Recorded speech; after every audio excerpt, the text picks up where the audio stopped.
Sana Fidellay.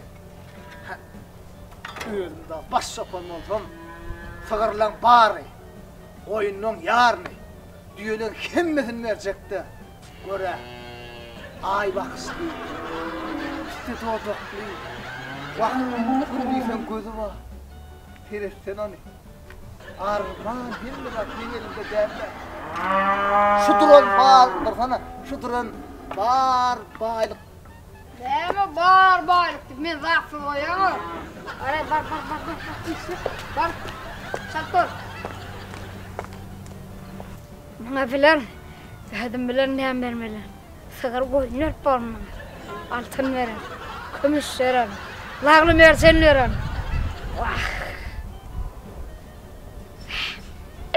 Doğruda vallahi. Ay bazı. Deme o. Ha? Ne hüngürde atıyorsun? Ay yumurtarsın da. Ne moltur? Şuna diyeceğim meret durdu. Entegen diyen akmay. Aydarım ben şu küçüğüne.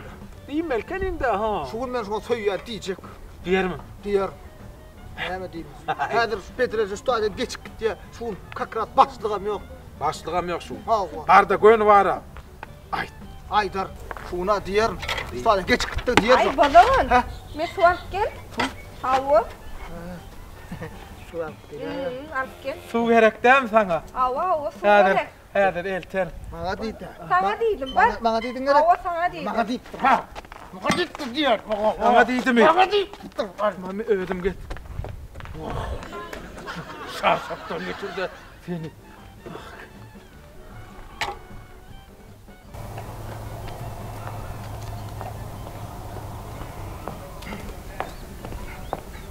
Dur ara. Gel. Nira kore. Nira. Ay sana nira var ya. Küçük boyak bağ. Uy. Yine mallar boyak bağ. Ha, şöyle su var bana. Gitre. Hiç öyle öldüm su var. Arka yüzüm var bak.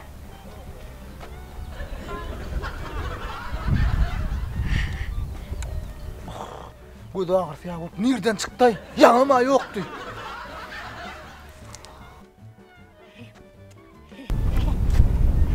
Çul, su dipsin var. Uzun Murat. Su dipsin. Ay pılarak isterden olar ayıp vermeler. Aytaymalar bana. Başlık. Olur vakası da hiç şörk olmaz. Ay ben onun başlığı olsam gelecekti. Ben başlığım olmalı. Küçül, lahilik koruyan. Vay başlığı. Olsam içinden iğreyn. Lahilik koruyan. Küçül. Men anemi diyeceğim ben bilemem. Ay. Yine de bahtın açılacak, nereden açılacak belli değil la.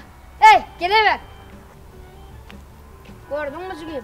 Ayçak gel, inna ayçak tip görmelerle kaydırandı, şey doğurma, düşündün mü? İstedim değil mi hadi? Toydan son, ferman başlığı, küçük olur, düşündün mü? Ne oldu bana, kırma sığırın var. Hey, oynatma, bastırma, oynatma.